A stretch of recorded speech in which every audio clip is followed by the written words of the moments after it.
Cuando el apóstol Pablo escribe esta carta, escribe esto a esta iglesia, no es para hablarle por primera vez de la cena del Señor, sino para corregirlo y amonestarlo por lo que en ellos habían convertido la cena del Señor.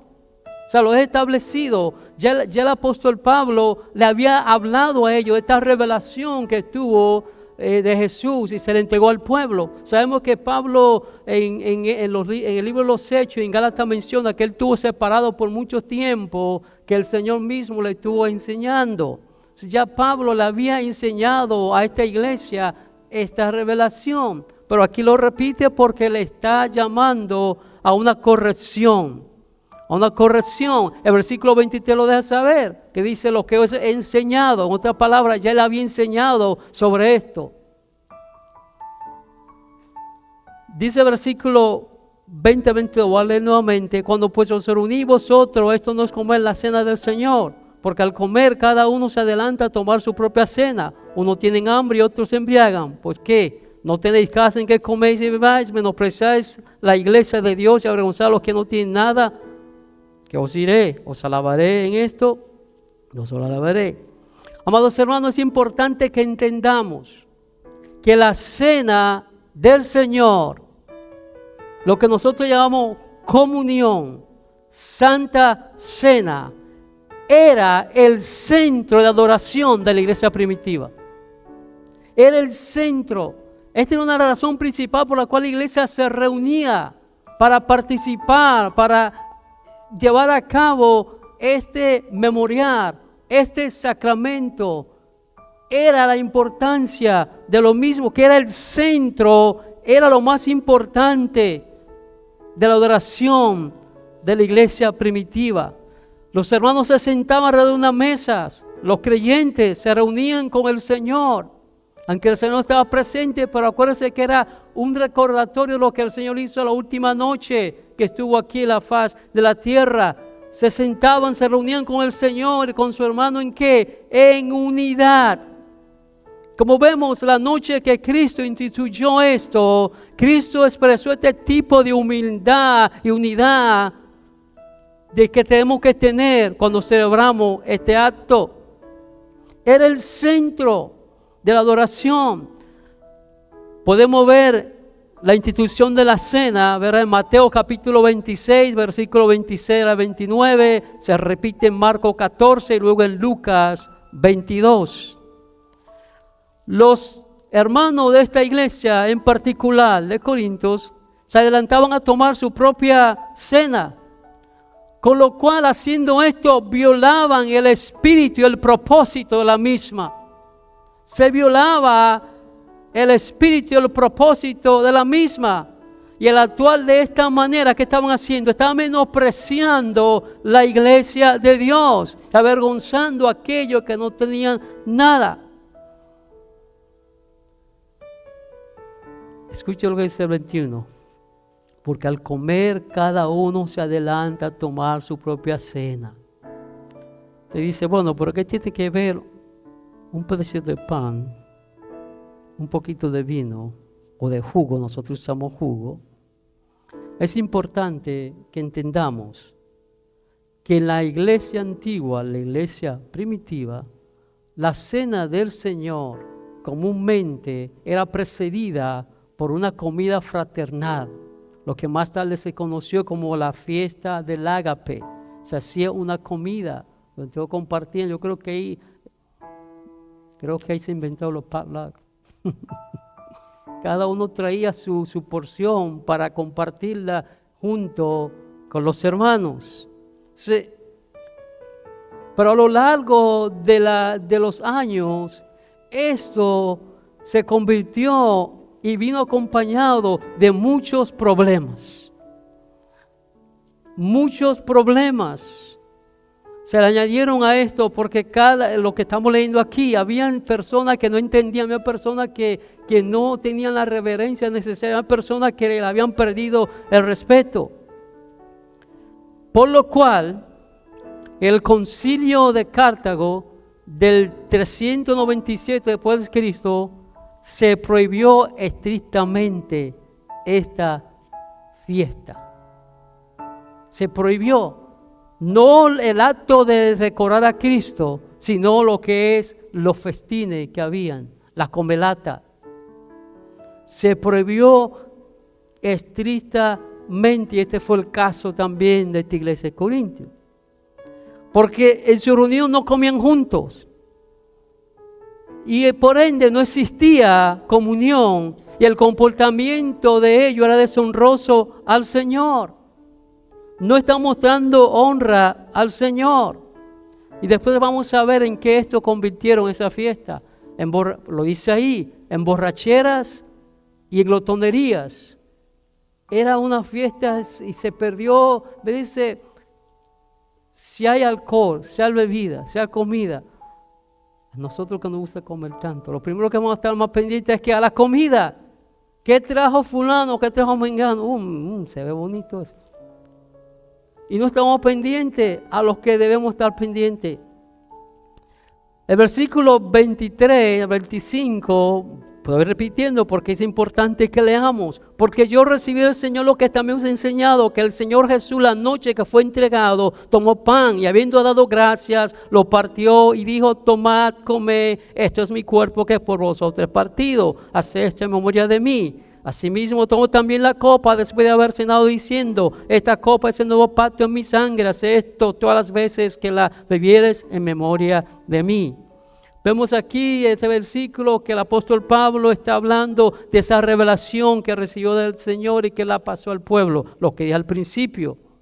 Y cuando dice el versículo 24, esto es mi cuerpo, amados hermanos, yo sé que muchos de ustedes vienen de la tradición, donde se le decía que el pan, la hostia, creo que se le llamaba, se convertía literalmente en el cuerpo de Cristo, lo cual no es correcto. Cuando aquí habla el cuerpo, que este es mi cuerpo, no está hablando del cuerpo literalmente de Cristo.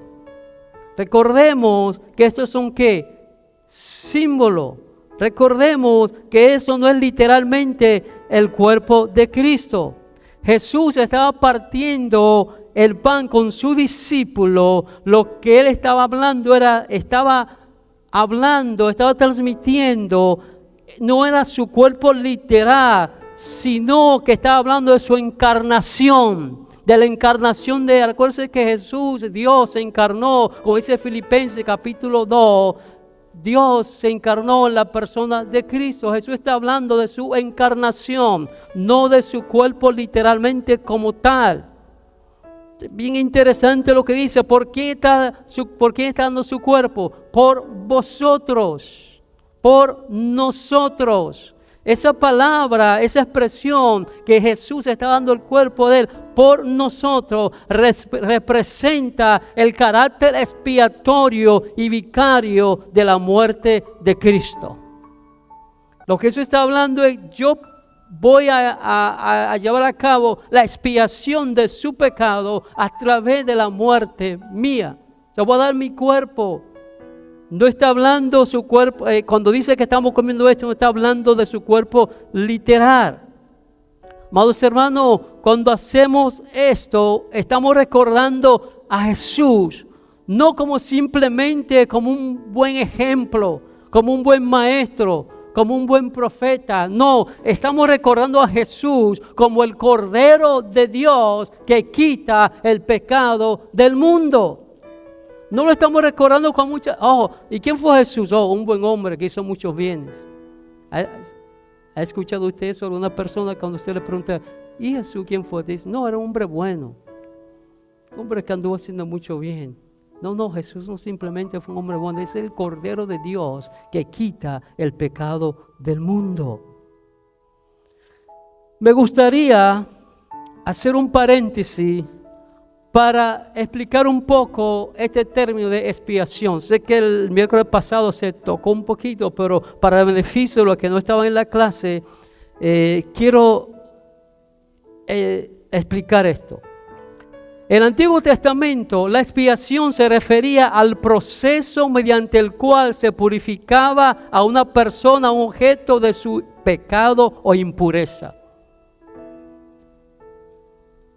Ese proceso, ¿verdad?, involucraba la muerte ¿de qué? De un animal cuya sangre se utilizaba para purificar al ofensor. Ahora bien, sin embargo, la expiación en el Nuevo Testamento se refiere al proceso mediante el cual Jesucristo se convierte en nuestro sustituto y paga el precio de nuestros pecados en la cruz. En el Antiguo Testamento, la expiación se lleva a cabo mediante el sacrificio de un animal en el templo de Jerusalén. Los sacerdotes ofrecían estos sacrificios en nombre del pueblo, reconociendo que ellos también eran pecadores. Uno de los sacrificios más importantes que celebraba el pueblo hebreo, el pueblo de Israel, ¿cuál era? Era el día de Yom Kippur, el día de expiación. ¿Qué pasaba ese día? Se realizaba una vez al año para purificar al pueblo de su pecado. En el Nuevo Testamento la expiación se lleva a cabo mediante el sacrificio de Jesucristo en la cruz. La muerte de Jesús en la cruz, amados hermanos, es vista como un sacrificio perfecto, completo, que paga el precio total de nuestro pecado y nos reconcilió con Dios. No hay que añadirle más. Jesús bien claro dijo: consumado es. Quiere decir, ya no hay más nada que hacer. No hay que añadirle más nada. Él lo hizo todo. Continuemos. Los versículos que estamos considerando, el apóstol Pablo le recuerda a la iglesia de Corintios y nos recuerda a nosotros que esto se hace que en memoria de quién. Dice: en memoria de mí, dijo Jesús, en memoria de mí, en memoria de Jesús. El contraste a los indiferentes de las reuniones de los corintios, que en sus reuniones, cuando se reunían, se convertían en fiestines de glotonería, bebida, y se trataba simplemente de ellos comer y beber. Jesús está diciendo que es en memoria de mí, en memoria de Él. O sea, este acto no se trata de nosotros, se trata de Jesús. La conmemoración de la cena del Señor no es para que nosotros nos gocemos y bebamos, comamos, sino que para que recordemos lo que Jesús hizo por nosotros en la cruz del Calvario. No es simplemente un acto más porque no hay nada más que poner en el programa del servicio. Es algo que nos llama a nosotros a recordar a Jesús, lo que Él hizo por nosotros. Ese acto de expiación, ese acto de redención, ese acto de que Él nos redimió de la muerte, del pecado y del infierno. La cena del Señor, cuando estamos participando de esto, amados hermanos, estamos mirando hacia atrás, hacia la muerte de Cristo. Y también a la misma vez estamos mirando hacia adelante, hacia su segunda venida. Como nos dice Mateo capítulo 26, 29 y se repite en Marcos 14 y Lucas 22, donde dice Jesús hablando: y yo os digo que desde ahora no beberé más de este fruto de la vid hasta que aquel día en que lo beba nuevamente con vosotros en el reino de mi Padre. Estamos mirando hacia el frente. Este acto, miramos hacia atrás el sacrificio de Cristo, pero también miramos hacia adelante, hacia su segunda venida. ¿Cuántos están realmente esperando a Jesucristo? No es un mito, es un hecho. El versículo 27 al 29 dice lo siguiente: de manera que cualquiera que comiera este pan o bebiera esta copa del Señor indignamente será culpable del cuerpo y de la sangre del Señor. Por tanto, pruébese cada uno a sí mismo y coma así del pan y bebe de la copa, porque el que come y bebe indignamente sin discernir el cuerpo del Señor, juicio come y bebe para sí. ¿Qué es tomar estos elementos o la cena del Señor indignamente? Se refiere a la manera o la actitud en que la persona comen o practican este memorial. Los corintios, en vez de haber tomado este tiempo para reflexionar en lo que Cristo hizo por ellos, lo tomaron para comer y para beber, para la glotonería y para la bebida, en vez de tomar el tiempo para reflexionar en la muerte y resurrección de Cristo. Esto pasó a un segundo plano. Lo principal para ellos era comer y beber, y no le dieron la importancia.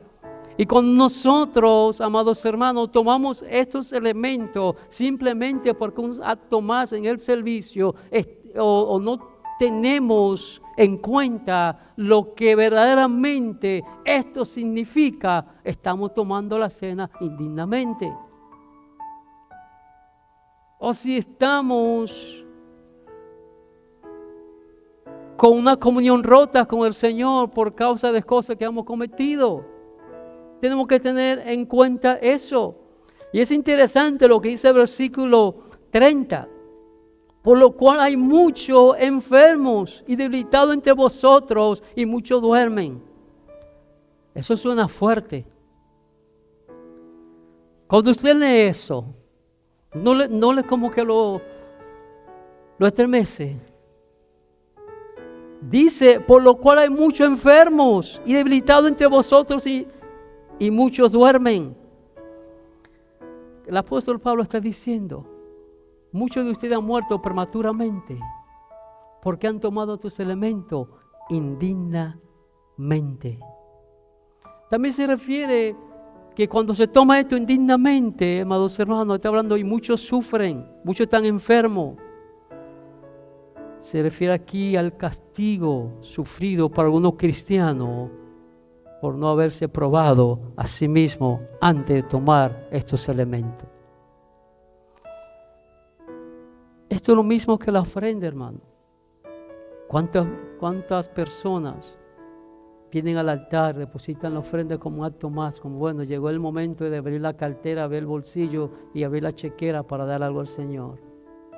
Hermano, la ofrenda es un acto de adoración también, tan importante y que debe ser hecho con tal reverencia que el Señor habla y dice, si cuando traes tu ofrenda al altar, te acuerdas que tu hermano tiene algo contra ti, ve y deja tu ofrenda, ve y ponte a cuenta con tu hermano y después ven y deposita la ofrenda.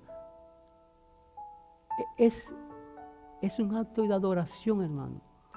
No se trata de la cantidad que usted esté dando, es que lo haga con reverencia y tomando en cuenta que el no estar arreglado con sus hermanos, usted trajo el dinero ahí, nosotros la iglesia va a recibir, pero quizá el Señor no lo reciba.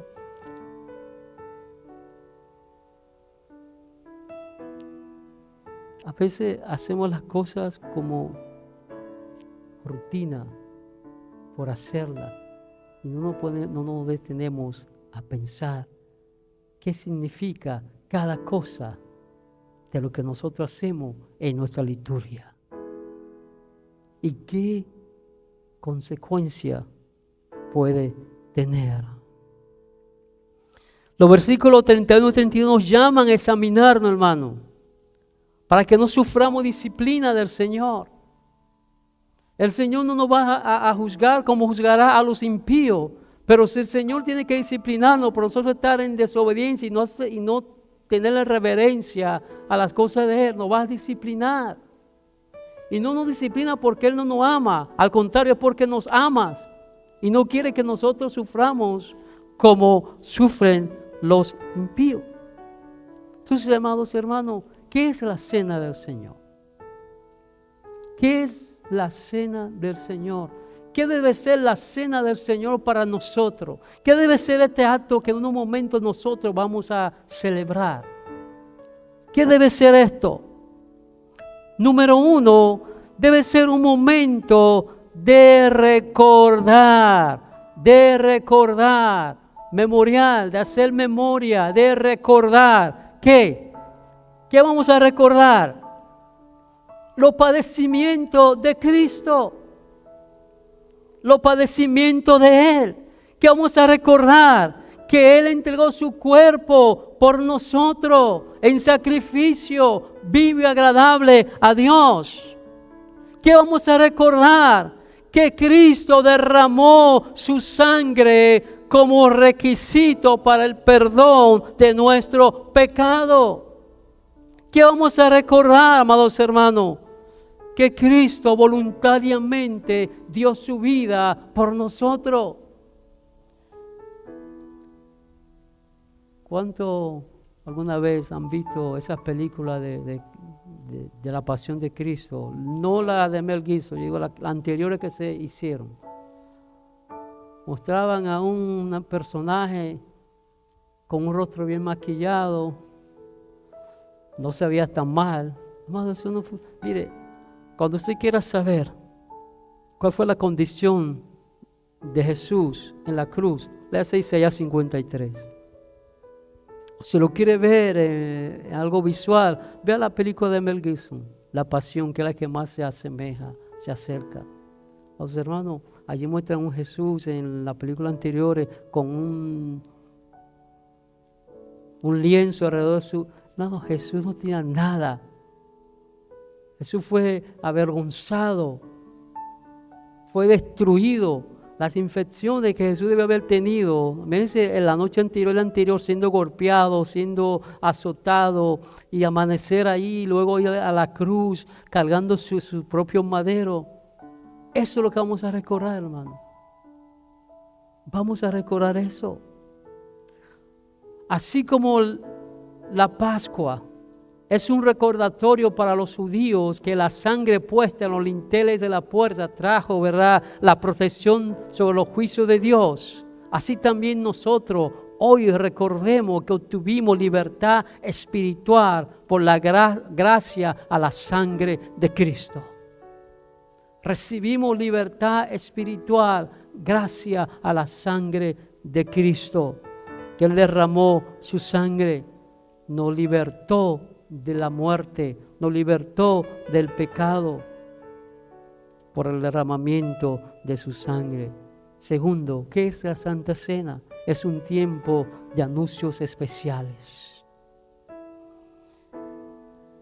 Anunciamos la muerte del Señor, proclamamos la muerte del Señor. Anunciamos que fue una muerte injusta porque la persona más perfecta del mundo murió como un criminal. Murió como un criminal. Era la muerte que estaba reservada para lo más grande. Era como decir hoy día la pena de muerte, la pena capital, que se le estaba reservada para los criminales más grandes de ese tiempo. Así murió Jesús. ¿Qué anuncio especial vamos a hacer? Que la muerte de Cristo no terminó en dolor, ni en oscuridad, ni en sufrimiento, sino que fue la puerta a la victoria. Fue la puerta a la victoria. Cristian citaba ahorita 1 Corintios capítulo 15, donde estaba muerte tu aguijón, o sepulcro, tu victoria, que no pudiste retener, ¿verdad? Dice el corito, al Cristo de la gloria. Amados hermanos, esta muerte no terminó en oscuridad. No fue que ya Jesús murió y todo se acabó. No, eso fue la puerta a la victoria, porque al tercer día Jesús resucitó con poder y gloria. Ni la muerte lo pudo vencer, ni el sepulcro lo pudo detener, ni el diablo lo pudo amarrar. Y esa es la victoria, ese es el anuncio que hacemos. Que la muerte de Cristo fue la puerta a la victoria.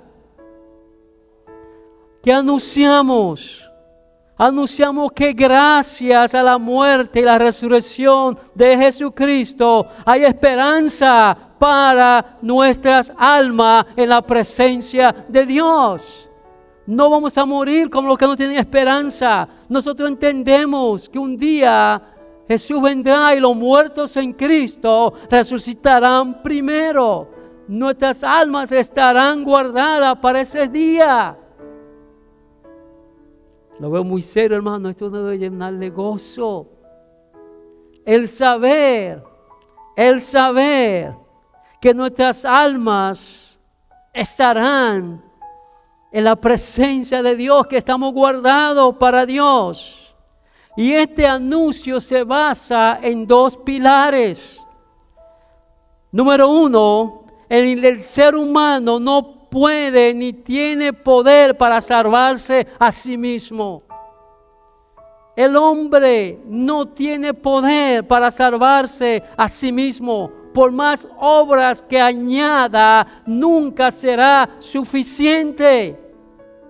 Porque esto no es por obra.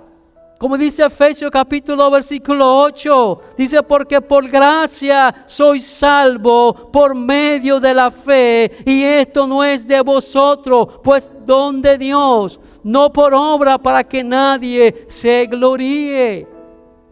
También el mismo apóstol Pablo en Romanos 11:6 también nos dice que es por gracia que somos salvos. Amados hermanos, el hombre nunca jamás podrá hacer tantas cosas para alcanzar la salvación, porque la salvación no es por obra, la salvación no es por mérito propio, la salvación simplemente por la obra de Cristo en la cruz del Calvario y solamente por los méritos de Cristo.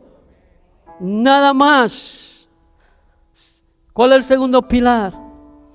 Lo que le acabo de decir ahora mismo, que solamente hay un nombre en el que el hombre puede ser salvo, que es el nombre de Jesús.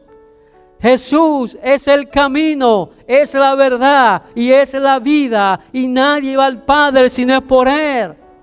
Juan 14:6, Jesús hablando: yo soy el camino, la verdad y la vida, no hay otros caminos. No hay más camino, no hay más alternativa, no hay más opciones. El único camino, la única alternativa y la única opción es Jesucristo. Y sin Él, nada.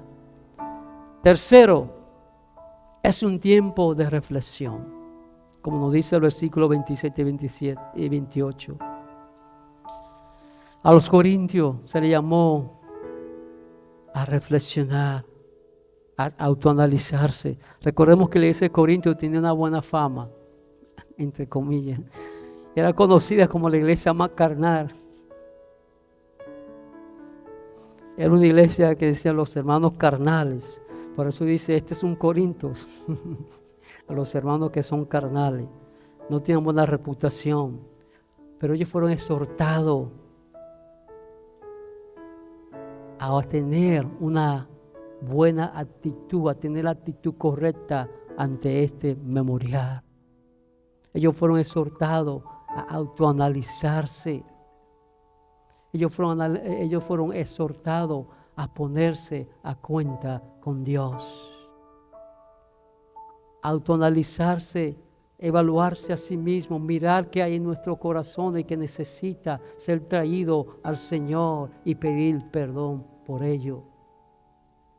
Ellos fueron llamados a eso, a una introspección, llamados a ponerse a cuenta con Dios.